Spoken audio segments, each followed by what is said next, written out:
Hello students, today we are going to study new topic, that is tenses. Verbs comes in three tenses. That means the first we are going to study three forms of tenses: past, present and future. Past is used to describe things that have already happened.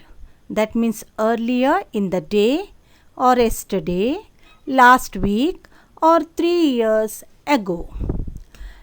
This is past. Once again I will tell you.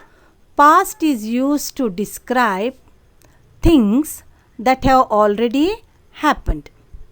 Present tense is used to describe things that are happening right now or things that are continuous.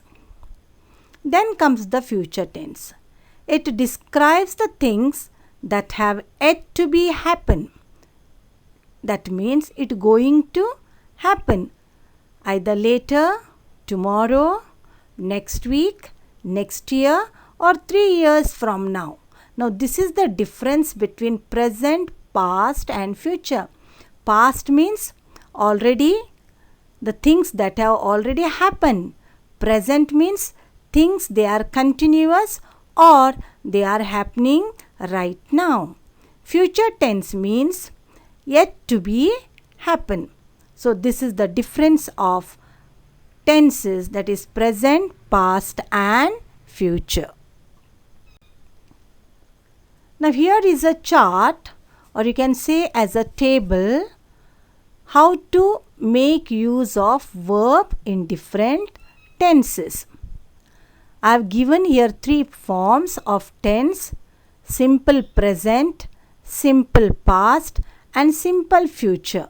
Then the same present continuous, simple present, and here present continuous, simple past, past continuous, simple future and future continuous. Please go through the examples with the help of this chart. In the same way, the other forms of tenses: present perfect, past perfect, future perfect, then present perfect continuous, past perfect continuous and future perfect continuous. I have given here examples which helps you to understand the different tenses. Now for your kind information, there are 12 tenses in English. I'll read first. Present simple, present continuous, present perfect, present perfect continuous. Then comes past simple, past continuous, past perfect, past perfect continuous. Then comes future simple, future continuous, future perfect, future perfect continuous. Total there are 12 tenses. Now tense, the first column shows the tense, second column form, that is the formula is there. With the help of formula you can frame the sentences, which is very easy to understand. Now third column, it is for sentence.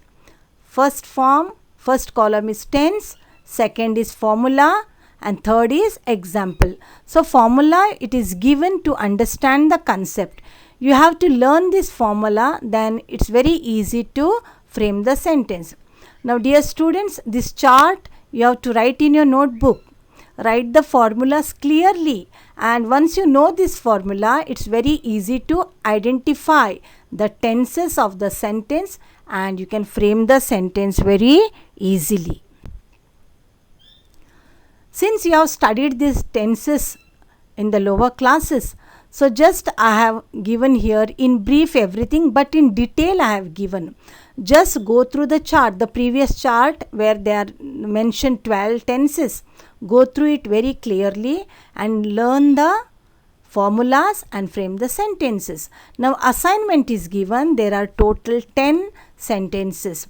Here I have not mentioned anything on the top, but I will say you have to write the question, identify the tenses and name it. First one I will tell, she is teaching her students. Now is teaching, the work is in progress, so it is present continuous. Is it clear? In the same way, you have to read the sentences, write the sentence, identify the tense and write the answers. Now after that, in the first page there are 10 sentences and the next page from 11 to 20. So these 20 sentences I have given for the practice, so that you can be very well get idea about the tenses, and you can identify the tenses very easily. Tenses are the foundation of the English language. So it's a must to understand the tenses. Thank you dear students, and have a nice day.